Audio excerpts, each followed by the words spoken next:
My mom's words still echo like a bruise that never fades. We're only inviting you out of pity, so don't get the wrong idea. I remember smiling politely, pretending not to care, but every syllable settled deep inside me, heavier than any silence I'd known. Pity, that's what I'd become in her eyes. And somehow, that truth bled into everything I touched, every conversation, every look. My husband refused to give .at the dinner table that night.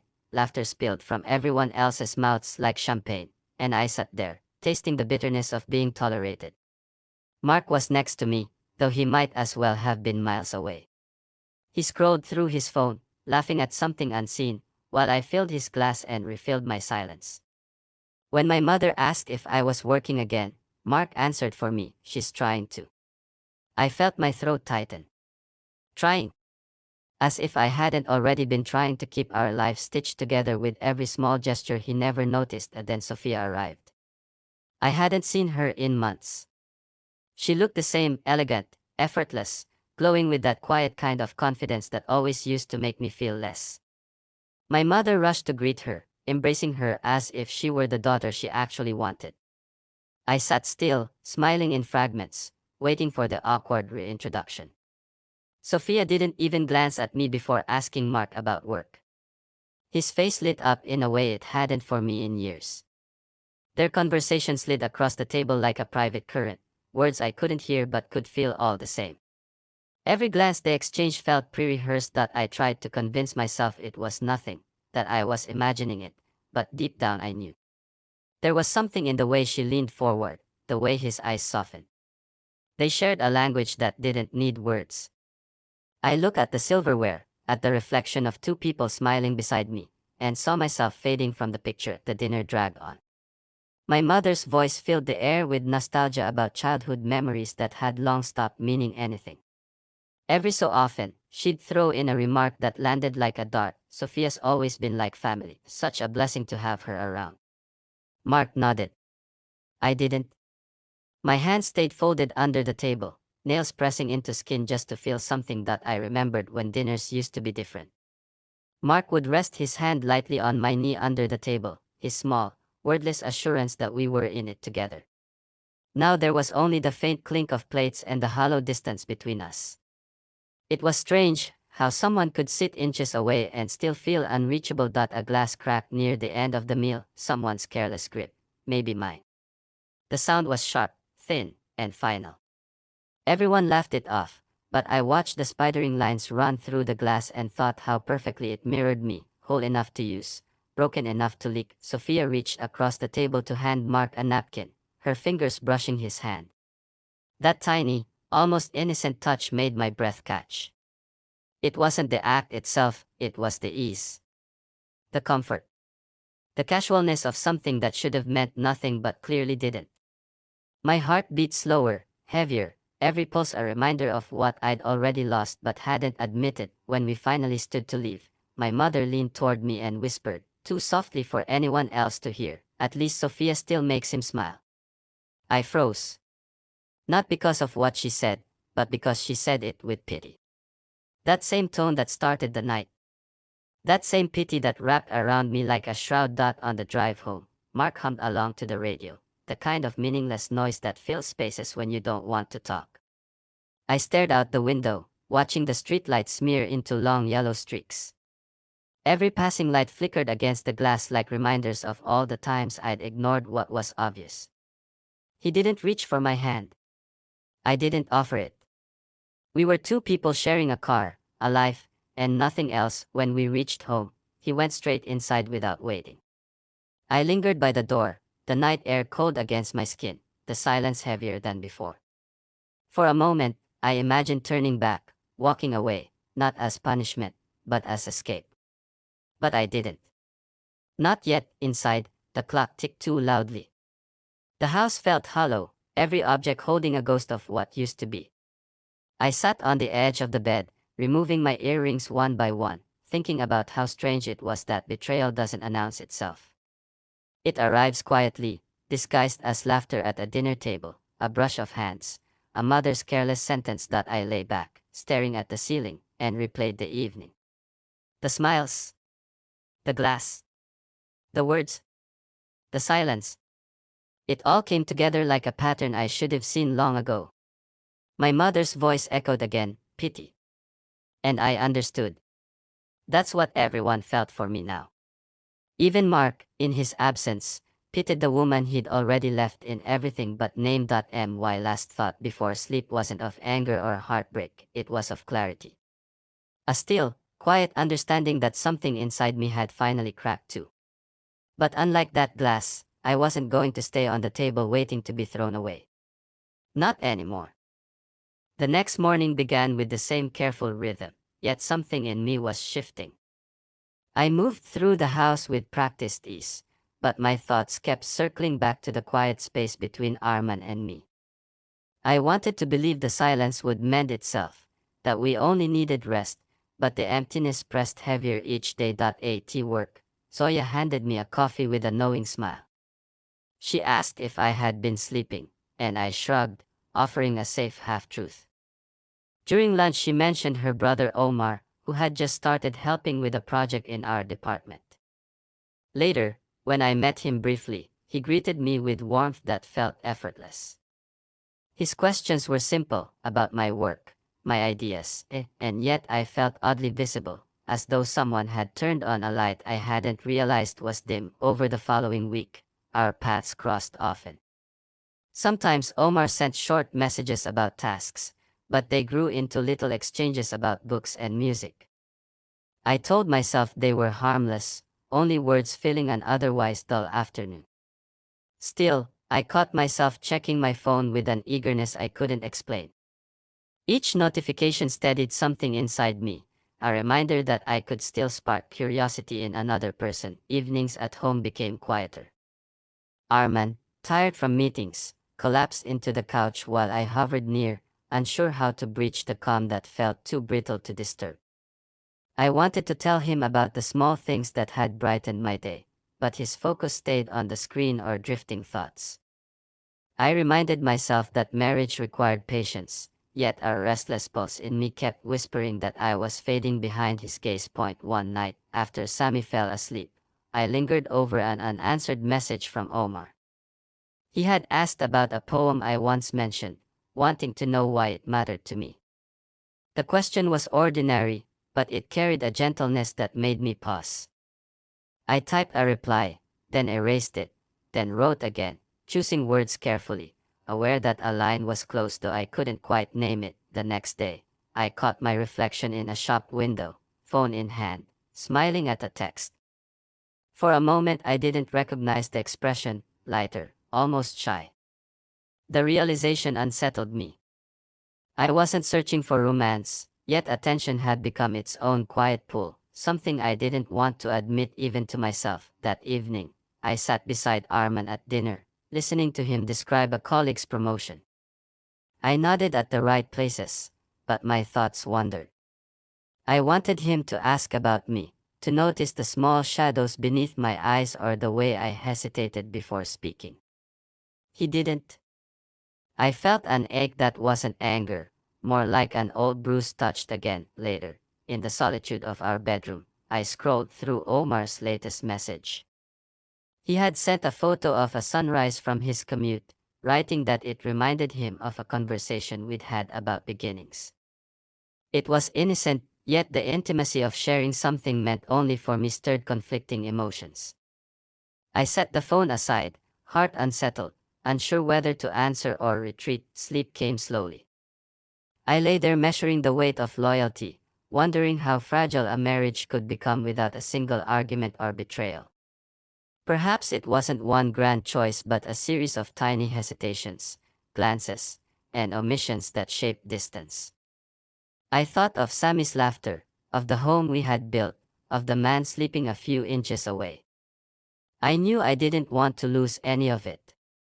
Still, I couldn't deny the part of me that craved to feel alive again, to be heard without asking. The next morning, Omar greeted me with casual warmth, and I felt my pulse quicken despite myself.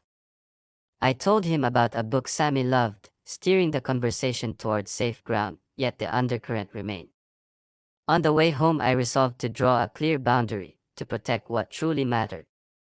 But resolve faltered when I imagined another evening wrapped in the same unspoken distance. That night, as Armand prepared for bed, I studied his face, searching for an opening. I wanted to tell him that I missed us, that I needed more than quiet companionship. The words stayed locked inside, waiting for a courage I hadn't yet found. I switched off the lamp and lay still, listening to his steady breathing while my own thoughts churned.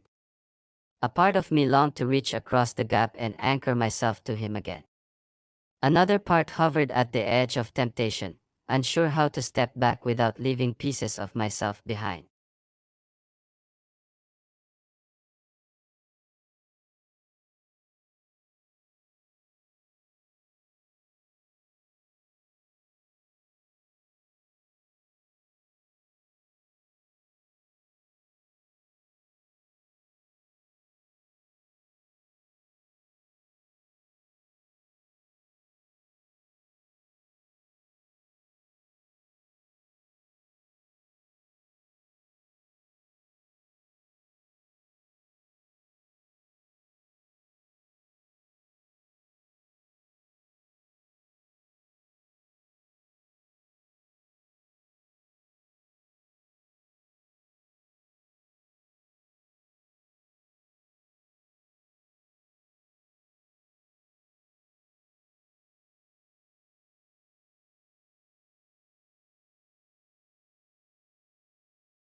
Morning came without wait.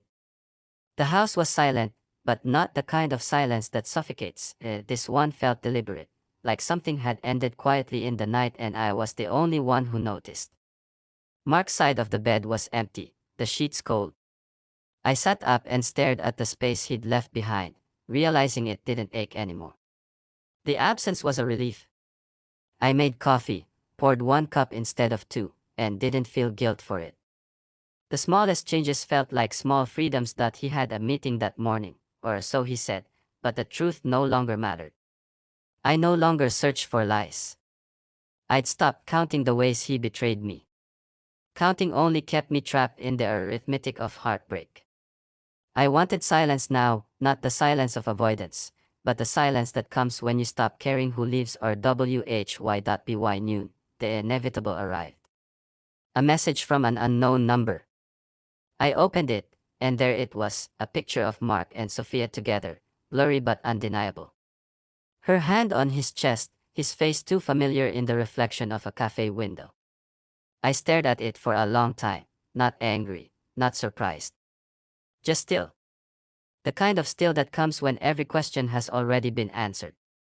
The pity that began with my mother's words now circled back, but it wasn't hers anymore, it was mine, forever believing he was something more than ordinary that I didn't delete the photo. I saved it, not as proof, but as closure. A timestamp for the moment I finally let go. The moment I stopped being the woman waiting for explanations. Later that day, I sent Sophia a message. 3 words. Let's have lunch.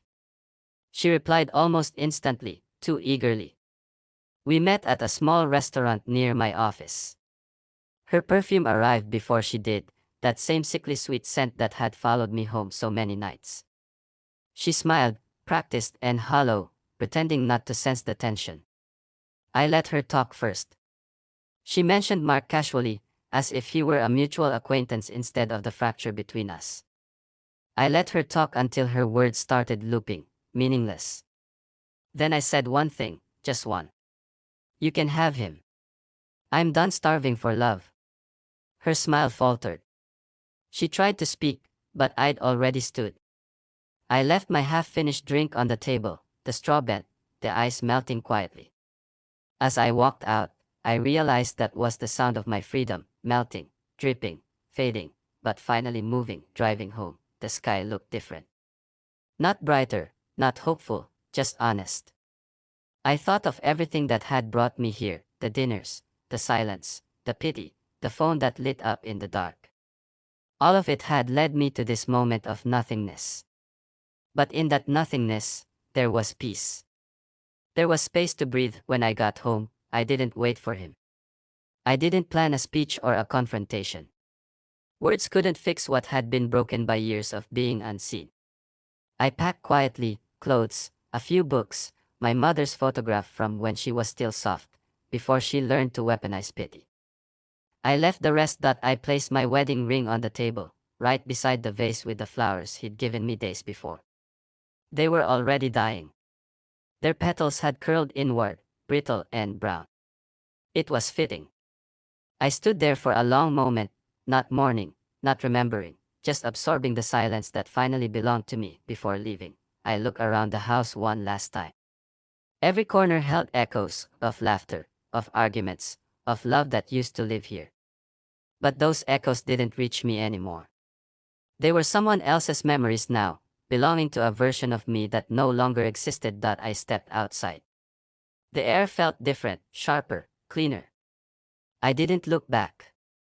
There's a kind of strength in not turning around. People think walking away is dramatic, but the truth is, it's quiet. It's the simplest act of self-respect. You just go. On the road, I rolled the window down. The wind tangled my hair, and for the first time, I let it. No perfection, no performance. Just being. The sun was setting ahead, streaks of orange and gold cutting through the clouds like the world itself was starting over. And maybe it was that I didn't know where I was going, but that uncertainty felt like freedom. The kind that doesn't need directions, doesn't ask for permission. I thought of all the versions of myself I had tried to be, for Mark, for my mother, for the image of marriage I'd been taught to worship. Each version died a small death along the way. The woman driving now wasn't one of them. She was what remained after everything else had burned. Somewhere on that road, I whispered to no one, infidelity isn't always a punishment. Sometimes, it's permission. Permission to live, to rebuild, to breathe again.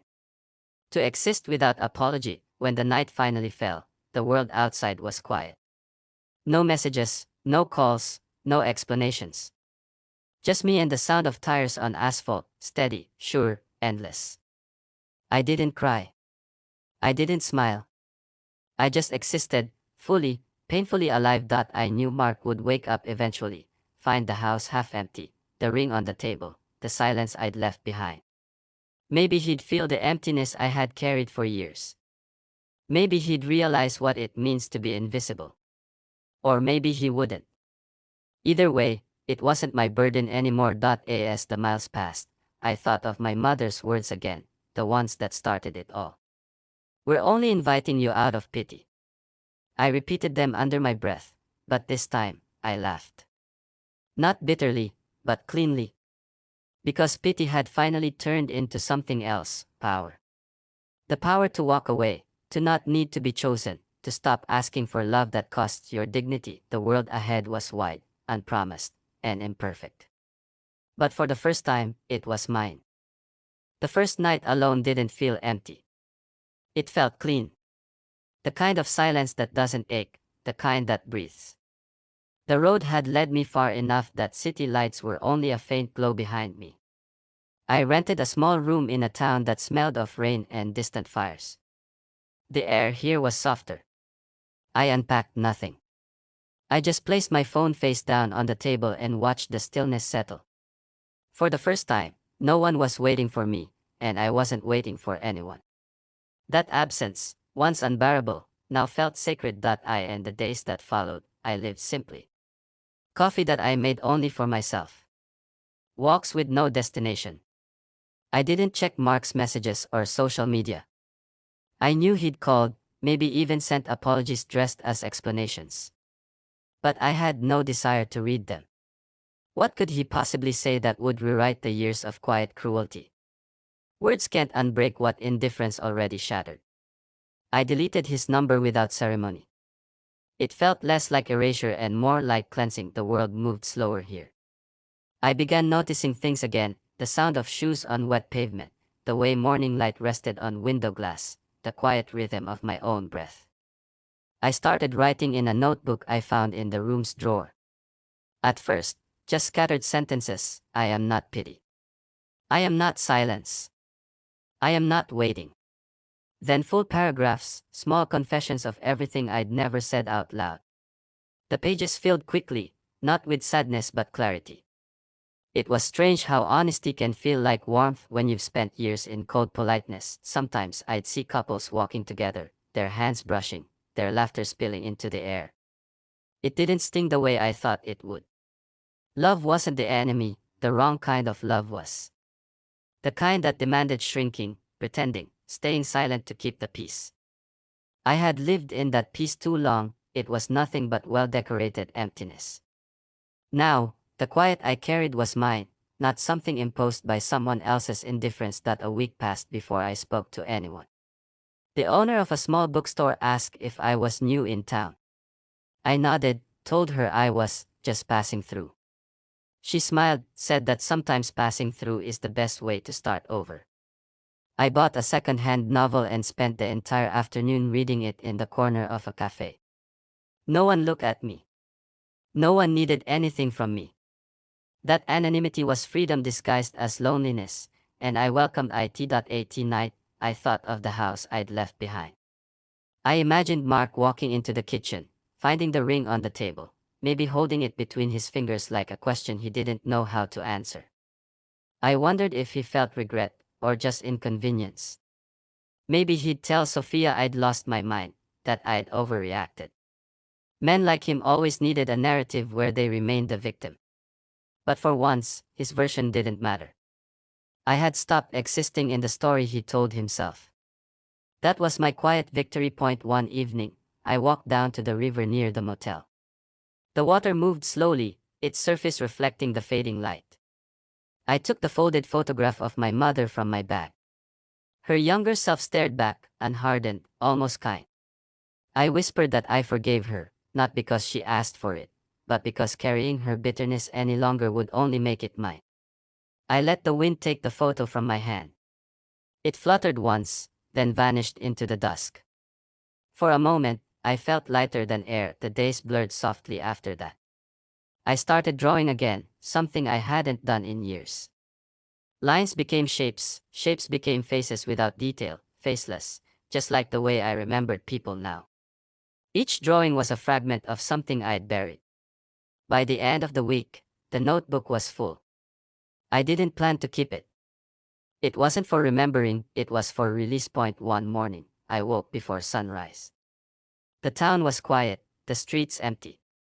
I packed my few belongings, checked out of the motel, and stood beside my car as the sky shifted from gray to gold.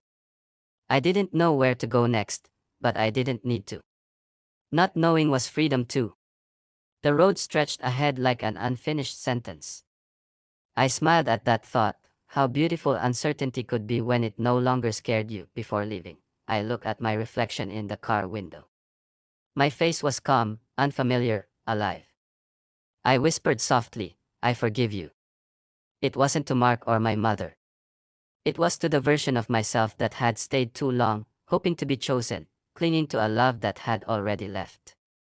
That woman deserved forgiveness more than anyone. As the engine started, I felt something shift inside me. Not joy, not triumph, just peace, real and quiet. The kind that comes after the last stare, after the last goodbye. The kind that doesn't need an audience or validation. I drove forward, the town shrinking behind me, the horizon opening wide. In the mirror, I saw the past fading into distance, small, harmless, powerless. Ahead, the road curved into sunlight. I didn't think of Mark, or Sophia, or the word pity ever again. Some endings aren't tragedies, they're beginnings that finally stop pretending. And as the miles passed beneath me, I understood that leaving wasn't escape, it was arrival.